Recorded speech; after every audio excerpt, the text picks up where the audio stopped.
ఔషధము ఏదో తెలియక ఆగిపోలేదు ఆ వేగం.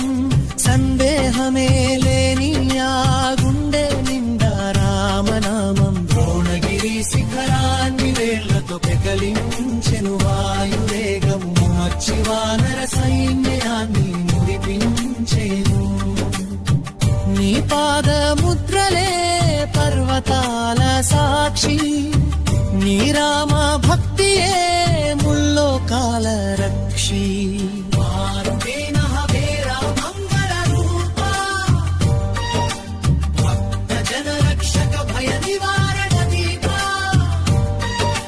వెయ్యి సూర్యుల కాంతితో లంకకు చేరెను మృత్యువునే ఎదిరించి.